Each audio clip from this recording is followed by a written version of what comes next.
Hello guys, welcome back to our channel. അപ്പോൾ ഇന്നലത്തെ എപ്പിസോഡിൽ അമ്മയെ കൊന്നവനോടുള്ള പക തീർക്കണത് കണ്ടു നമ്മൾ. അപ്പോൾ ഇനി ഇന്നത്തെ എപ്പിസോഡിൽ ഇനി എന്തൊക്കെയാണ് നടക്കാൻ പോകുന്നുള്ളത് നമുക്ക് കണ്ടറിയാം. ആ വീഡിയോയിലോട്ട് കിടക്കുന്നതിന് മുന്നേ വേറൊരു കാര്യം, നമ്മുടെ എല്ലാ വീഡിയോസും കാണുകയും എപ്പോഴും കട്ട സപ്പോർട്ടൊക്കെ തരുന്ന നമ്മുടെ സ്വന്തം ജാബർ ബ്രോക്ക് വലിയൊരു ഷോട്ട് ഔട്ട്. സപ്പോർട്ടിന് ഒരുപാട് നന്ദി ബ്രോ. അപ്പോൾ നമുക്ക് നേരെ വീഡിയോയിലോട്ട് കിടക്കാം. ആ എങ്ങനെയാ എങ്ങനെയാ ഞാൻ ഈ ഒരു അവസ്ഥയിലായത്? എനിക്കൊന്നും ഓർമ്മ കിട്ടുന്നില്ലല്ലോ. ആ അതാ ബേഗി കാരനാ. എന്തിനാ ഞാൻ അവൻ്റെ മേത്ത് ആ മൈക്രോടോക്സിൻ യൂസ് ചെയ്ത്? എന്തിനാ ആ നശിച്ച മൈക്രോടോക്സിൻ? എപ്പോഴാണ് ഞാൻ ആ മൈക്രോടോക്സിനെ കുറിച്ച് ആദ്യമായിട്ട് പഠിച്ച്? പിന്നെ നമ്മളെ കാണിക്കുന്നത് ഒരു ഫ്ലാഷ് ബാക്കാണ് 6 വർഷത്തിന് മുന്നേ പോയിസൺ സെക്റ്റിൽ. ഈ പോയിസൺ എഫക്റ്റ് ചെയ്യാൻ എത്ര കാലം പിടിക്കും? അത് ഏകദേശം 1 വർഷമാവും. ഇന്റേണൽ പവേഴ്സ് ഒന്നും ഇല്ലാതെ ഇതവർക്ക് സെൻസ് ചെയ്യാൻ പറ്റില്ല അല്ലേ? അതെ, ടാർഗറ്റിന് ഇന്റേണൽ പവേഴ്സ് ഇല്ലെങ്കിൽ അവർക്ക് ഒരിക്കലും ഇത് കണ്ടുപിടിക്കാൻ പറ്റില്ല. ഈ മൈക്രോടോക്സിൻ എന്തിനു വേണ്ടിയിട്ടാണ് നിങ്ങൾ ഉപയോഗിക്കണം? ജോങ് സ്യോമിൻ്റെ അമ്മ ലേഡി ബേഗ് ചോദിച്ചു. ഏയ് അതൊന്നുമില്ല, ജസ്റ്റ് ഒന്ന് നോക്കിയതാ. ആ ദിവസം കഴിഞ്ഞ് 1 വർഷത്തിനുള്ളിൽ പാട്രിയാർക്കിൻ്റെ 7ാമത്തെ ഭാര്യയായ ലേഡി ഹുവ മരിച്ചതായിട്ട് കൾട്ട് മൊത്തം പരന്നു. ആ ലോലി വുമണിനെ അമ്മക്ക് ഇഷ്ടമായിരുന്നില്ല. അതുകൊണ്ട് തന്നെ അവരുടെ മരണത്തിൽ അമ്മക്ക് ഭയങ്കര സന്തോഷമായിരുന്നു. പക്ഷേങ്കിലും ആ സന്തോഷം കൂടുതൽ കാലം നീണ്ടു നിന്നില്ല. അപ്പോഴത്തിന് വിവരങ്ങളൊക്കെ പുറത്തു വന്നു. അവർ മൈക്രോടോക്സിൻ കാരനാണ് മരിച്ചതെന്നും പറഞ്ഞു. ഫാദറാണെങ്കിൽ ആകെ ദേഷ്യത്തിലായിരുന്നു. താങ്ക്ഫുള്ളി ഹെഡ് ഫിസിഷ്യൻ ഡിഫെൻഡ് ചെയ്തു. ഈ മൈക്രോടോക്സിൻ പോയിസൺ ശക്തിക്കാർക്ക് മാത്രമല്ല ആർക്ക് വേണമെങ്കിലും ഉണ്ടാക്കാൻ പറ്റുമെന്ന് പറഞ്ഞിട്ട്. അതുമാത്രമല്ല, അവർക്ക് ഫുഡ് ഉണ്ടാക്കി കൊടുത്ത കുക്ക് സൂയിസൈഡ് ചെയ്തതായിട്ട് കണ്ടു. അതുകൊണ്ട് തന്നെ യഥാർത്ഥ കുറ്റവാളി ആരാന്ന് പിന്നീട് ഒരിക്കലും കണ്ടെത്താനും കഴിഞ്ഞില്ല. ആകെ അവർക്ക് കണ്ടെത്താൻ കഴിഞ്ഞത് 1 വർഷത്തിന് മുന്നേ ആ കുക്ക് മറ്റേ സ്ത്രീയുമായി കോണ്ടാക്റ്റ് ഉണ്ടായിരുന്നു എന്നുള്ള കാര്യമാണ്. ആ സ്ത്രീ ആരാന്നുള്ളത് ആർക്കും കണ്ടെത്താനും കഴിഞ്ഞില്ല. ഈ സംഭവം കാരണം ഹെഡ് ഓഫ് ദ പോയിസൺ സെക്റ്റും ഡിമോണിക് വാരിയർ കൾട്ടിൻ്റെ 6th എൽഡറുമായ എൻ്റെ ഗ്രാൻഡ് ഫാദറിൻ്റെ ടൈറ്റിൽ അവരെടുത്ത് മാറ്റി. ഫാദറാണെങ്കിൽ അദ്ദേഹത്തിൻ്റെ മറ്റ് 6 സെക്റ്റത്തെ ഭാര്യമാരുമായിട്ടുള്ള എല്ലാ ബന്ധങ്ങളും ഒഴിവാക്കുകയും ചെയ്തു. അത് ഞാനല്ല ജോങ്സ്യോങ്, ഞാനല്ല അവരെ പോയിസൺ ഉണ്ടാക്കിയത്. നീ കണ്ടതല്ലേ ഞാൻ ആ പോയിസൺ ആ സ്ത്രീക്ക് കൊടുത്തത്. പക്ഷേ നീ ഇതാരോടെങ്കിലും പറഞ്ഞു കഴിഞ്ഞാൽ എല്ലാവരും വിചാരിക്കും ഇത് ഞാനാ ചെയ്തതെന്ന്. ജോങ്സ്യോങ്, നീയും ഞാനും സത്യം ചെയ്യണം, ഈ സീക്രട്ട് ഒരാൾ പോലും പുറത്തറിയരുത് എന്നുള്ളത്. ഇതെങ്ങാനും പുറത്തറിഞ്ഞു കഴിഞ്ഞാൽ നിന്റെ ഫാദർ കാലാകാലങ്ങൾക്ക് പിന്നെ നമ്മളെല്ലാവരെയും വെറുക്കും. കുറച്ച് വർഷങ്ങൾക്ക് ശേഷം സ്ട്രെസ്സും ഹാർട്ട് ബ്രേക്കും കാരണം അമ്മ മരിച്ചുപോയി. എനിക്ക് ഈ ലോകത്തോട് വിളിച്ചു പറയുന്നുണ്ടായിരുന്നു ഇതൊന്നും എൻ്റെ അമ്മയല്ല ചെയ്തതെന്ന്. പക്ഷേ ഞാൻ ചെയ്ത സത്യം ഞാൻ ഒരിക്കലും തെറ്റിക്കില്ല. അന്ന് ഞാൻ തീരുമാനിച്ചതാ, ഞാൻ ഈ കൾട്ടിൻ്റെ ടോപ്പിലെത്തി പാട്രിയാർക്ക് ആയതിനു ശേഷം യഥാർത്ഥ കുറ്റവാളിയെ കണ്ടുപിടിക്കുന്നു. അവളെ ഞാൻ നശിപ്പിച്ച് എൻ്റെ അമ്മയ്ക്ക് വേണ്ടിയുള്ള പ്രതികാരം ഞാൻ ചെയ്യുന്നു. പിന്നെ ഞാൻ ആ ലോലി ലേഡിഹോയുടെ മകനെ കണ്ടെത്തും. എന്നിട്ട് എൻ്റെ 2 കൈ കൊണ്ട് ഞാൻ അവനെ കൊല്ലും. ഇതൊക്കെ നടക്കാനുള്ള ആദ്യത്തെ കാരണം തന്നെ ആ ലോലി വെഞ്ചായിരുന്നു. പക്ഷേ ഐ ആം സോറി മദർ, ഞാൻ ചെയ്ത ഒരു ട്രെയിനിങ്ങും എന്നെ ഹെൽപ്പ് ചെയ്യുന്നില്ല ഈ അട്രോസിറ്റി ഒന്ന് നിർത്താൻ. നീ ഇനിയും ഈ അക്കാഡമിയിൽ നിന്നാൽ നീ വീണ്ടും നിൻ്റെ പോയിസൺ ഓരോ സ്റ്റുഡൻസിൻ്റെ മേലും ഉപയോഗിക്കും. എനിക്കൊരിക്കലും എന്നെ കൊല്ലാൻ കഴിയില്ല, പക്ഷേ ഞാൻ നശിപ്പിക്കാൻ പോവുക നിൻ്റെ. എന്താ ഇവിടെ നടക്കണ്? ഞാൻ അവൻ്റെ പാരാലിസിസ് പോയിന്റ് പിൻ ചെയ്തതാ. എന്നിട്ട് ഇപ്പോഴും അവൻ അവൻ്റെ എനർജി യൂസ് ചെയ്തുകൊണ്ടിരിക്കുന്നുണ്ട്. അവൻ എന്തെങ്കിലും കാര്യമായിട്ട് പറയാനുണ്ടാവും. ഞാനൊന്ന് വെർബൽ പ്രഷർ പോയിന്റ് ഒന്ന് ഓപ്പൺ ചെയ്തേക്കാം. എന്നെയും ജോങ്സോം ഓരോന്നായിട്ട് പറയാൻ തുടങ്ങി. ഞാനോ? അവനെന്താ ഈ പറയുന്നത്? പോയിസൺ സെക്റ്റ് അല്ല നിങ്ങളുടെ അമ്മയെ കൊന്നതെന്ന്. ഏ എന്താ എന്താ നീ പറയുന്നത്? ശരിക്കുള്ള കൾപ്രിറ്റ് മറ്റുള്ള 5 സെക്റ്റത്തെ ഏതോ ഒരു സ്ത്രീയാണെന്ന്. എൻ്റെ ലോവർ അബ്ഡോമൻ ഒന്നും ചെയ്യരുത്, വെറുതെ വിടണം. നാശം, ഞാനിപ്പോൾ അവനോട് എല്ലാം പറഞ്ഞു കഴിഞ്ഞാൽ അവന് മനസ്സിലാവും എൻ്റെ അമ്മയാണ് മൈക്രോടോക്സിൻ ഉണ്ടാക്കി കൊടുത്തതെന്നുള്ള കാര്യം. അതൊരിക്കലും നടക്കാൻ ഞാൻ സമ്മതിക്കില്ല. അവൻ എന്തോ ഹൈഡ് ചെയ്യണ്ടല്ലോ. ഞാനോ? അവൻ്റെ ഫേസ് ഒന്ന് സ്കാൻ ചെയ്തേ. നിനക്ക് ഉറപ്പാണോ കൾപ്രിറ്റ് മറ്റുള്ള 5 സെക്റ്റത്തെ ആരോ ആണെന്നുള്ള കാര്യം? ഫേഷ്യൽ മസിൽസിൽ കാര്യമായിട്ടുള്ള ചേഞ്ച് ഒന്നുമില്ല. ഈ സ്റ്റേറ്റ്മെൻറ്റ് കള്ളാവാൻ വെറും 5% താഴെ മാത്രമേ പ്രോബബിലിറ്റി ഉള്ളൂ. ഞാൻ ഇത്രയും കാലം വിചാരിച്ചിരുന്നത് ഇതൊക്കെ പോയിസൺ സെക്റ്റ് കാരണമാണെന്നാ. ഞാൻ വിചാരിച്ചതൊക്കെ തെറ്റായിരുന്നോ? ഈ പറഞ്ഞതൊക്കെ ശരിയാണെങ്കിൽ ഞാൻ എൻ്റെ ദേഷ്യം മൊത്തം ഒരു ഇന്നസെൻറ്റ് കിഡിൻ്റെ അടുത്താണോ തീർത്തത്? അങ്ങനെയാണെങ്കിൽ പോയിസൺ സെക്റ്റ്, അതായത് ലേഡി ബേക്കിന് എൻ്റെ അമ്മയുടെ മരണമായിട്ട് ഒരു ബന്ധമില്ലേ? ടാർഗറ്റിൻ്റെ ഫേഷ്യൽ മസിൽസ് ചേഞ്ച് ആവുന്നുണ്ട്. ഇപ്പം പറയുന്നത് 75% കള്ളമാവാൻ സാധ്യതയുണ്ട്. എനിക്കറിയായിരുന്നടാ. നീ വായ പൂട്ടിക്കോ നീ. യോവൺ നേരെ അവൻ്റെ ലോവർ അബ്ഡമിനിൽ തന്നെ അടിച്ചു. അവനാകെ വേദന കൊണ്ട് നിലവിളിക്കാൻ തുടങ്ങി. എൻ്റെ ഇൻറ്റേർണൽ പവേഴ്സൊക്കെ പോവുകയാണല്ലോ. പിന്നെ നമ്മളെ കാണിക്കുന്നത് ഇൻഫർമറിയാണ്. എന്താ എനിക്കൊരു ബാഡ് ഫീലിംഗ് വരുന്നത്? എന്തോ ഒരു ഫീല് വരുന്നുണ്ട്. എന്തായാലും കുറച്ച് ആൻറ്റിഡോട്ട് പ്രിപ്പയർ ചെയ്തേക്കാം. പെട്ടെന്നാണ് വാതിലും ചവിട്ടി പൊളിച്ച് യോവൺ അവിടേക്ക് വന്നത്. ഫിസിഷ്യൻ ബേക്ക്, നിങ്ങൾ എത്രയും പെട്ടെന്ന് തന്നെ ഈ സ്റ്റുഡൻറ്റിനെ സഹായിക്കണം. അവനെങ്ങനെ ഈ അവസ്ഥയിലായത്? ഇവൻ്റെ ലോവർ ഔട്ട്ഡോമിൻ കംപ്ലീറ്റ്ലി ഡിസ്ട്രോയ് ആയിട്ടുണ്ടല്ലോ. ഡിസ്ട്രക്റ്റീവ് ഡിമോണിക് പോയിസൺ സ്റ്റേറ്റ് ആണ് പോയിസൺ സെക്റ്റിൻ്റെ പ്രൈഡ് തന്നെ. ഒരിക്കൽ അവരവരുടെ പോയിസൺ എനർജിയൊക്കെ ചെസ്റ്റിൽ ഡെവലപ്പ് ചെയ്ത് കഴിഞ്ഞാൽ പിന്നെ അവരുടെ ലോവർ അബ്ഡോമിൻ സ്ട്രോങ് ആക്കും ഈ പവേഴ്സിന് വേണ്ടിയിട്ട്. ലോവർ അബ്ഡോമിന് എന്തെങ്കിലും ഇഞ്ചുറി സംഭവിച്ചു കഴിഞ്ഞാൽ ആ പോയിസണൊക്കെ അവരുടെ ഉള്ളിൽ തന്നെ തങ്ങി നിന്ന് അവസാനം അത് ആ യൂസറിനെ തന്നെ പോയിസണായിട്ട് എഫക്റ്റ് ചെയ്യും. ഞാനൊരു മാർഷൽ ആർട്ടിസ്റ്റ് ഒന്നുമല്ല, പക്ഷേ അവരുടെ ലോവർ അബ്ഡോമിൻ എത്രത്തോളം അവർക്ക് ഇമ്പോർട്ടൻ്റ് ആണെന്നുള്ള കാര്യം എനിക്കറിയാം. അവരുടെ ഇടയിൽ എന്തെങ്കിലുമൊക്കെ നടക്കുമെന്ന് എനിക്കറിയായിരുന്നു. പക്ഷേ ഇത് എത്രത്തോളം സീരിയസ് ആവുമെന്ന് ഞാൻ ഒരിക്കലും വിചാരിച്ചില്ല. ഇതെന്താ അവൻ്റെ ബ്ലഡിൽ നിന്നൊരു സ്മെല്ല് വരുന്നത്? അവൻ്റെ ഉള്ളിൽ ഈ പോയിസൺ ആകെ സ്പ്രെഡ് ആയിക്കണു. എന്നിട്ടും അവനെങ്ങനെ ഇപ്പോഴും ജീവിച്ചിരിക്കണത്? ചിലപ്പോൾ അവനൊരു പോയിസൺ യൂസർ ആയതുകൊണ്ട് ഇതിനൊക്കെ ഭയങ്കരമായിട്ട് പ്രതിരോധിക്കുന്നുണ്ടാവും. അവൻ നന്നായിട്ട് പുഷ് ചെയ്യുന്നുണ്ട്. പക്ഷെ ഇങ്ങനെ പോയി കഴിഞ്ഞാൽ അവൻ പെട്ടെന്ന് തന്നെ മരിക്കും. എന്തപ്പോൾ ഞാൻ ചെയ്യുക? ഞാൻ അതിൻ്റെ കാര്യം മറന്നു. അത് ഇവിടെ എവിടെയെങ്കിലുമൊക്കെ ഉണ്ടാവും. ഞാനൊന്ന് നോക്കട്ടെ. കിട്ടിപ്പോയി. ഇതെൻ്റെ ടീച്ചർ ഉണ്ടാക്കി തന്ന ആൻറ്റിഡോട്ടാ. ഞാൻ നിന്നോട് പറയാണ്, ഇത് മരണത്തിനേക്കാളും ഭയങ്കര മോശമാവും. പക്ഷെ നിനക്ക് സർവൈവ് ചെയ്യണമെന്നുണ്ടെങ്കിൽ ഇത് നീ വിഴുങ്ങ തന്നെ വേണം.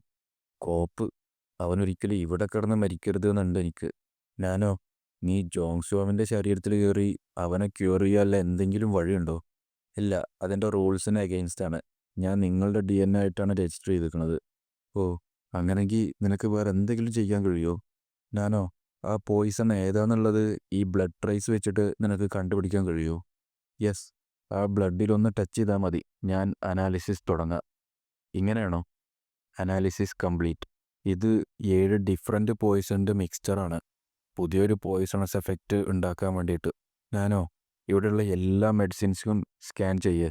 എന്നിട്ട് ഏതൊക്കെ മെഡിസിൻസ് മിക്സ് ചെയ്താലാണ് അവനെ ക്യൂർ ചെയ്യാൻ പറ്റുകയെന്ന് നോക്ക്. ഞാനും അതൊക്കെ സ്കാൻ ചെയ്ത് ഓരോ മെഡിസിൻ്റെ പേര് പറഞ്ഞു കൊടുക്കാൻ തുടങ്ങി. എൻ്റെ ടീച്ചറിൻ്റെ ആൻറ്റിഡോട്ടും ഈ അക്യുപഞ്ചർ നീഡിലും കാരണം കൊണ്ട് ഈ പോയിസൺ സ്പ്രെഡ് ആവേണ്ട നിർത്താൻ പറ്റി. കണ്ടിട്ട് അവൻ ഇപ്പോൾ കുറച്ച് ബെറ്റർ ആയെന്ന് തോന്നുന്നുണ്ട്. ആരപ്പോൾ ഇവിടെ മെഡിസിൻ ഉണ്ടാക്കിക്കൊണ്ടിരിക്കണേ? നീ എന്താ ചെയ്യണേ? നമുക്ക് തീരെ സമയമില്ല. അതുകൊണ്ട് തന്നെ ഞാനൊരു ആൻറ്റിഡോട്ട് ഉണ്ടാക്കിക്കൊണ്ടിരിക്കുക. എന്ത് മണ്ടത്തരം പറയല്ലേ? നിനക്കെങ്ങനെ ഇതൊക്കെ ഉണ്ടാക്കാൻ പറ്റണേ? ഈ ഇൻഗ്രീഡിയൻസൊക്കെ ആൻറ്റിഡോട്ടൽ പ്രോപ്പർട്ടീസ് അല്ലേ? പക്ഷേ ഇത് മിക്സ് ചെയ്യുമ്പോൾ തെറ്റിപ്പോയാൽ ഈ മെഡിസിൻ തിരിച്ചടിക്കുകയേ ചെയ്യുള്ളൂ. അവൻ മെഷർമെൻറ്റ്സൊക്കെ കറക്റ്റായിട്ടാണ് എടുത്ത്. ഇത് പെർഫെക്റ്റ് ആണല്ലോ. ഇവൻ ഇതിനു മുന്നേ മെഡിസിൻ പഠിച്ചിട്ടുണ്ടോ? നീ ഇൻഗ്രീഡിയൻസൊക്കെ നല്ല രീതിക്ക് മിക്സ് ചെയ്തു. പക്ഷേ ഈ പോയിസൺ ഏതാണെന്ന് നമുക്ക് ആദ്യം കണ്ടെത്തണം. Acid poison, rock fish poison, സ്കാലിവേസ് poison, aphid poison, firefly poison, crimson spider poison. ഇതിൻ്റെയൊക്കെ മിക്സ്ചറാണിത്. യോവണിത് പറഞ്ഞത് കേട്ടിട്ട് ഫിഷ്യൻ ബേക്ക് അന്തം വിട്ടുപോയി. ഫിഷ്യൻ ബേക്ക്, പ്ലീസ് ഇപ്രാവശ്യത്തിന് എന്നെ ഒന്ന് വിശ്വസിക്ക്. അവൻ ഈ മെഡിസിൻ എന്തായാലും വിഴുങ്ങി. അറ്റ്ലീസ്റ്റ് അവനിപ്പോഴും മരിക്കാൻ വേണ്ടി റെഡി ആയിട്ടില്ല. നമ്മളെ കൊണ്ട് ചെയ്യാൻ പറ്റുന്നതൊക്കെ നമ്മൾ ചെയ്തു. ഇനി അക്യുപഞ്ചർ നീഡിൽ വെച്ച് ഈ പോയിസൺ സ്പ്രെഡ് ചെയ്യേണ്ടത് സ്റ്റോപ്പ് ചെയ്യൽ മാത്രമേ നടക്കുകയുള്ളൂ. ഇത്തവണ നീ എന്തായാലും കറക്റ്റായിട്ട് മെഡിസിൻ ഉണ്ടാക്കി. ഇനി അടുത്ത പ്രാവശ്യമൊക്കെ നീ ഇതുപോലെ എന്തെങ്കിലും ചെയ്യുകയാണെങ്കിൽ മുൻകൂട്ടി എന്നെ അറിയിക്കണം. എന്നോട് ക്ഷമിക്കണം ഫിഷ്യൻ ബേക്ക്, നിങ്ങളെയും കൂടി ഇതിലേക്ക് വലിച്ചിട്ടതിന്. പക്ഷേ നീ എന്തിനാ അവൻ്റെ ലോവർ അബ്ഡോമിൻ അങ്ങനെ കംപ്ലീറ്റ്ലി ഡിസ്ട്രോയ് ചെയ്ത്? എനിക്കറിയാം ഈ academy survival of the fittest ആണെന്ന്. പക്ഷേ ഇത് കുറച്ച് കൂടിപ്പോയില്ലേ? എന്തായാലും നീ അക്കാഡമി ഡെപ്യൂട്ടിനെ മീറ്റ് ചെയ്യാൻ റെഡി ആയിക്കോ. അതിനേക്കാളൊക്കെ ഇമ്പോർട്ടൻ്റ് ആയിട്ട് പോയിസൺ സെക്ടത്തെ ഹെഡ് ഇത് അറിഞ്ഞാൽ വെറുതെ ഇരിക്കും തോന്നുന്നില്ല. അതൊക്കെ താങ്ങാൻ നീ റെഡിയാണോ? Thank you for worrying about me sir. ഇതെന്തായാലും ഞാൻ ചെയ്തതല്ലേ. ഇതിൻ്റെ ആഫ്റ്റർ എഫക്റ്റ് എന്തായാലും അത് ഞാൻ തന്നെ നോക്കിക്കോളാം. എന്തൊക്കെ പറഞ്ഞാലും അവൻ്റെ ഒരു കിഡ് മാത്രമാണ്. അവൻ്റെ പ്രായത്തിനനുസരിച്ചുള്ള മെച്യൂരിറ്റിയാണ് ഇപ്പോൾ കാണിക്കുന്നത്. പക്ഷേ അവനൊരു ടീനേജറാണെന്നുള്ള കാര്യം ഒരിക്കലും അവനെ ഹൈഡ് ചെയ്യാൻ പറ്റണില്ല. നീ ചെയ്യാൻ ആഗ്രഹിക്കുന്ന കാര്യങ്ങളൊന്നും നിന്നെ സ്റ്റോപ്പ് ചെയ്യാൻ എന്തായാലും എനിക്ക് കഴിയില്ല. പക്ഷെ ഞാൻ ആകെ പറയാൻ ആഗ്രഹിക്കുന്നത് എന്താണെന്ന് വെച്ചാൽ, എന്തെങ്കിലും ആക്ട് നീ ചെയ്യണതിന് മുന്നേ നീ ശരിക്കും തിങ്ക് ചെയ്യണം. ഈ ഡിമോണിക് കൾട്ടിൽ സ്ട്രോങ് ആയിട്ടുള്ള ആളല്ല, കണ്ണിങ് ആയിട്ടുള്ള ആളെ സർവൈവ് ചെയ്യുക. എല്ലാ ടൈമിലും സ്റ്റബോണായിട്ട് നിൽക്കരുത്. ആ, നേരം കുറേ വൈകി. നീ എന്തായാലും നിൻ്റെ ഡോർമെട്രിയിലേക്ക് പോയിക്കോ. Yes sir. അല്ല, അപ്പം ഞാനോ? എനിക്കാകെ വേണ്ടത് ഞാൻ സ്ട്രോങ്ങർ ആവുക എന്നുള്ളതാ. അതെന്തായാലും പോസിബിളാ, താങ്ക്സ് ടു നാനോ. എനിക്ക് ഈ സ്ട്രെങ്ത് ഉപയോഗിച്ച് ഇവിടുത്തെ ഈവിൽ പീപ്പിൾസിനെ മൊത്തം ഡിഫീറ്റ് ചെയ്യാൻ കഴിയില്ലേ? നീ എന്തിനാ അവൻ്റെ ലോവർ അബ്ഡോമൻ നശിപ്പിച്ച്? ആ സമയത്ത് എനിക്കെൻ്റെ ദേഷ്യം കൺട്രോൾ ചെയ്യാൻ പറ്റിയില്ല. അതിനൊക്കെ മേലെ ഞാൻ ചിന്തിച്ചത്, ഞാൻ അവനെ ഇപ്പോൾ വെറുതെ വിട്ടാൽ അവൻ ഇനിയും ഇതുപോലെ സ്റ്റുഡൻസിൻ്റെ മേത്ത് പോയിസൺ ഉപയോഗിക്കും. യോഗൂൺ അവനെപ്പോഴും കറക്റ്റായിട്ട് ജഡ്ജ്മെൻ്റ് ചെയ്യുന്ന ഒരാളല്ല. പക്ഷേ മറ്റുള്ള 6 സെക്ടത്തെ യങ് മാസ്റ്റേഴ്സിനേക്കാളും ഡിഫറൻ്റ് ആണ് ഇവൻ. എന്തായാലും ഒരു നാൾ, മൈ ലോഡ്, നിങ്ങൾ എവിടെ ഉണ്ടായിരുന്നോ? ഓ, നമ്മൾ 10 മണിക്ക് മീറ്റ് ചെയ്യാമെന്ന് പറഞ്ഞിരുന്നല്ലോ അല്ലേ? നിങ്ങളെ കണ്ടെത്തിയതിൽ എന്തായാലും സന്തോഷം. ഞങ്ങളെല്ലാവരും വെറി ചെയ്ത് നിൽക്കുന്നു, നിങ്ങൾ ആരെങ്കിലും അറ്റാക്ക് ചെയ്തോ എന്ന് വിചാരിച്ച്. നിങ്ങളെല്ലാവരും വിഷമിപ്പിച്ചതിന് സോറി. അത് കുഴപ്പമില്ല മൈ ലോഡ്, നിങ്ങളെന്തായാലും സേഫാണല്ലോ, ഞങ്ങൾക്കത് മതി. ഇവരെയൊക്കെ അവൻ്റെ ഫോളോവേഴ്സാക്കാൻ അവൻ ശരിക്കും ഇൻസ്പയർ ചെയ്തൂലേ? ഞാൻ ഗ്രൂപ്പ് 12 ഡോർമിലേക്ക് തിരിച്ചു ചെന്നാൽ ഇതുപോലെ എന്നെ ആരും വെൽക്കം ചെയ്യുക അവിടെ അല്ല. എന്തായാലും ഞാൻ പോവുക. നീ ഇപ്പോൾ എന്തോ പറയാൻ വന്നിരുന്നില്ലേ? ആ, അതൊന്നുമില്ല, അത് വിട്ടേക്ക്. മൈ ലോഡ്, നമുക്ക് പുതിയതായി കിട്ടിയ ഡോർമിലേക്ക് പോവല്ലേ? ഓ, അപ്പം അതാണല്ലേ സംഭവിച്ചേ? മൈ ലോഡ്, എനിക്കുറപ്പാ നിങ്ങൾ ഈ ചെയ്തതിന് നിങ്ങൾക്ക് നിങ്ങളുടേതായ കാരണം ഉണ്ടാവും. പക്ഷേ ഇപ്പോൾ നമ്മുടെ സ്ട്രെങ്ത് കൂട്ടേണ്ട ടൈമാണിത്. പോയിസൺ സെക്ടത്തെ യങ് മാസ്റ്ററെ നിങ്ങൾ എന്തൊക്കെ ചെയ്തു എന്ന് പറഞ്ഞാലും ഈ അക്കാഡമിയിലുള്ള 4 വർഷത്തിൽ ഇവിടെ വന്ന് നമ്മൾ ആരും എന്തായാലും ശല്യം ചെയ്യില്ല. ചിലപ്പോൾ എന്തെങ്കിലും തരത്തിലുള്ള ഡേഞ്ചർ നിങ്ങൾക്ക് വന്നേക്കാം. അതുകൊണ്ട് തന്നെ നിങ്ങൾ എപ്പോഴും കെയർഫുള്ളായിട്ടിരിക്കണം. നിങ്ങൾ സ്ട്രോങ്ങർ ആയിക്കൊണ്ടേ ഇരിക്കണം. അത് ശരിയാ. ഞാൻ സർപ്രൈസായി. ഇവൻ ഇതൊക്കെ ചിന്തിക്കാനുള്ള ബ്രെയിനൊക്കെ ഉണ്ടോ? എന്തായാലും ഈ സംഭവത്തോടെ പോയിസൺ സെക്റ്റും ഞാനും തമ്മിൽ എനിമീസായി എന്നുള്ളതിനൊരു സംശയമില്ല. എന്തായാലും ഞാൻ കൂടുതൽ കെയർഫുള്ളായിട്ടിരിക്കണം. മൈ ലോഡ്, ഞാൻ ഏറ്റവും കൂടുതൽ വറി ചെയ്യുന്നത് എന്തിനെക്കുറിച്ചാണെന്ന് വിചാരിച്ചാൽ, ഈ അക്കാഡമി ഡെപ്യൂട്ടി ഇതിനെ എങ്ങനെയാണ് ഡീൽ ചെയ്യുക എന്നുള്ളതാ. മോശപ്പെട്ടതൊന്നും സംഭവിക്കില്ല എന്ന് കരുതാം. ഈ അക്കാഡമിയിൽ അങ്ങനെ സ്പെഷ്യലായിട്ട് റൂളൊന്നുമില്ല മറ്റുള്ള സ്റ്റുഡൻസിൻ്റെ ലോവർ അബ്ഡോമൻ നശിപ്പിക്കരുത് എന്നുള്ളതിനെക്കുറിച്ച്. പക്ഷേ എന്തൊക്കെ പറഞ്ഞാലും ഒരു മാർഷൽ ആർട്ടിസ്റ്റിന് അവൻ്റെ ലോവർ അബ്ഡോമനാണ് എല്ലാതും. ശരിക്കും അത് എൻ്റെ മിസ്റ്റേക്കാ. ഞാൻ എൻ്റെ ദേഷ്യം ഒന്ന് കുറക്കണമായിരുന്നു. പിന്നെ നമ്മളെ കാണിക്കുന്നത് അടുത്ത ദിവസമാണ്. യോവോൺ അക്കാഡമി ഡെപ്യൂട്ടിയുടെ ഓഫീസിൻ്റെ ഫ്രണ്ടിലാണ് നിൽക്കുന്നത്. ഇതിനെക്കുറിച്ചാണ് ഞാൻ ഏറ്റവും കൂടുതൽ വറി ചെയ്തിരുന്നത്. സാർ, ഞങ്ങൾ സ്റ്റുഡൻറ് 7 കൊണ്ടുവന്നിട്ടുണ്ട്. അവനുള്ളിലേക്ക് അയക്കുക. ഗ്രീറ്റിംഗ് സാർ, ഞാൻ സ്റ്റുഡൻറ് 7 യോവോൺ ചിയോൺ. യോവോണാണെങ്കിൽ കുറേ നേരം അങ്ങനെ ഗ്രീറ്റിങ്സ് ചെയ്ത് നിന്നു. അക്കാഡമി ഡെപ്യൂട്ടി ആണെങ്കിൽ അവനെ മൈൻഡ് പോലും ചെയ്യണില്ല. അദ്ദേഹമാണെങ്കിൽ കാര്യമായിട്ട് എന്തോ എഴുതണ തിരക്കിലാണ്. നീ കാണിച്ചതിനൊക്കെ നിൻ്റെ റിപ്പോർട്ട് റെഡിയാക്കാൻ എനിക്ക് കുറേ ടൈം എടുത്തു. അതുകൊണ്ടാണ് നിൻ്റെ ഗ്രീറ്റിങ്സ് എനിക്ക് ശ്രദ്ധിക്കാൻ പറ്റാതിരുന്നത്. അവിടെ ഇരുന്നോ? Yes sir. എന്തായാലും നമുക്ക് ഫോർമാലിറ്റീസ് തുടങ്ങാം. ഞാൻ ഈ പറയാൻ പോകുന്നതൊക്കെ ഒരു അക്കാഡമി ഡെപ്യൂട്ടി എന്ന നിലക്കാ. എന്താ അദ്ദേഹം അതുകൊണ്ട് ഉദ്ദേശിച്ചു? ഒരു മാർഷൽ ആർട്ടിസ്റ്റിന് അവൻ്റെ ലോവർ അബ്ഡോമനാണ് അവൻ്റെ എല്ലാം. ഈ അക്കാഡമിയുടെ ചരിത്രത്തിൽ തന്നെ ഒരു സ്റ്റുഡൻറ്റും ഇത്തരം ഫോളിഷ് ആക്ട് ചെയ്തിട്ടില്ല. പക്ഷേ ഇപ്പം ഞാൻ ഇതിനെതിരെ ഒരാക്ഷനും എടുക്കാതിരുന്ന നാളെ വേറെ ഏതെങ്കിലും ഫോളിഷ് സ്റ്റുഡൻറ്റ് ഇതുപോലെ ചെയ്യും. അതുകൊണ്ട് സ്റ്റുഡൻറ് 7 യോവോൺ ചിയോൺ, ഈ എക്സാമിനേഷന് വേണ്ട യെല്ലോ ബാഡ്ജ് നീ തിരികെ നൽകണം. അതുമാത്രമല്ല, നീ 5 ദിവസത്തിന് ഡിറ്റൻഷൻ സെൻറ്ററിൽ പോയി കിടക്കണം. അപ്പം എന്നെ പുറത്താക്കുന്നില്ലേ? പുറത്താക്കേ? എന്തിനാ നിന്നെ പുറത്താക്കണ്? ഇവിടെ ആകെ പുറത്താക്കുക എക്സാമിൽ തോറ്റു കഴിഞ്ഞാലാ. പിന്നെ എക്സാമിനേഷൻ ടൈം അല്ലാത്തുമ്പോൾ ഏതെങ്കിലും സ്റ്റുഡൻസിൻ്റെ ജീവൻ എടുത്താലും. ഹാവ്, ഇപ്പം എന്തൊരാശ്വാസം. എന്തായാലും ഞാൻ വിചാരിച്ച പോലെ ഒന്നും നടന്നില്ല. ഭാഗ്യം. ഇവിടെ എന്താ നടക്കുന്നതെന്നുള്ളത് ഇപ്പോൾ നിനക്ക് മനസ്സിലായിട്ടില്ല എന്ന് തോന്നുന്നു. നിന്റെ സ്ഥാനത്ത് ഞാനാണെങ്കിൽ ഞാൻ ഒരിക്കലും ഇപ്പോൾ ആശ്വസിച്ചിട്ടുണ്ടാവില്ല. ഓ, അവർ പറഞ്ഞത് ശരിയാ. എൻ്റെ യെല്ലോ ബാഡ്ജ് തിരികെ കൊടുത്താൽ എൻ്റെ ലീഡർ ടൈറ്റിൽ പോവും.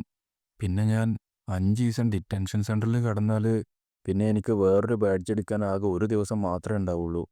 അപ്പോഴത്തിനും ഏതെങ്കിലും പ്രൊഫസർമാരുടെ കയ്യിൽ ബാഡ്ജ് ഉണ്ടാവുമോ? ശരിക്കും അക്കാഡമിയുടെ പോളിസിന്ന് വെച്ച് നോക്കുകയാണെങ്കിൽ നിന്നെ 7 ദിവസം ലോക്ക് ചെയ്യേണ്ടതാ.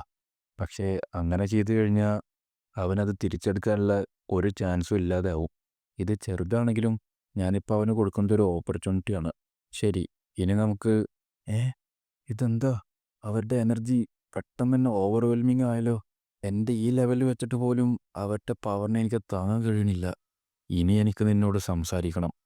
അക്കാഡമി ഡെപ്യൂട്ടി ആയിട്ടല്ല, ഈ അക്കാഡമിയത്തെ ഒരു സീനിയർ എന്ന നിലക്ക് നിൻ്റെ ഈ ഫൂളിഷ് ആക്ഷൻസിനെ പറ്റി എനിക്ക് സംസാരിക്കണം. നമുക്ക് തുടങ്ങുകയല്ലേ? അപ്പോൾ ഇന്നത്തെ എപ്പിസോഡ് തൽക്കാലത്തിന് ഇവിടെ നിർത്തുകയാണ്. ഇനി അടുത്ത എപ്പിസോഡിൽ ബാക്കി നമുക്ക് നോക്കാം. എന്തായിരിക്കും ഈ അക്കാഡമി ഡെപ്യൂട്ടി യോഗുണമായിട്ട് സംസാരിക്കുക, എന്തൊക്കെയാണ് ചർച്ച ചെയ്യുക, അവനെ 5 ദിവസം ഡിറ്റൻഷൻ സെൻറ്ററിൽ ലോക്ക് ചെയ്തതിന് കാഴ്ചകളും ഒക്കെ നമുക്ക് അടുത്ത എപ്പിസോഡിൽ കാണാം. അപ്പോൾ വീഡിയോ ഇഷ്ടപ്പെട്ടെങ്കിൽ ലൈക്ക് ചെയ്യുക, സബ്സ്ക്രൈബ് ചെയ്യാത്തവരൊക്കെ സബ്സ്ക്രൈബ് ചെയ്യുക, നിങ്ങളുടെ അഭിപ്രായങ്ങളൊക്കെ താഴെ കമൻറ്റ് ചെയ്യുക. അപ്പോൾ അടുത്തൊരു എപ്പിസോഡുമായി വരുന്നവരേക്കും ബൈ ബൈ.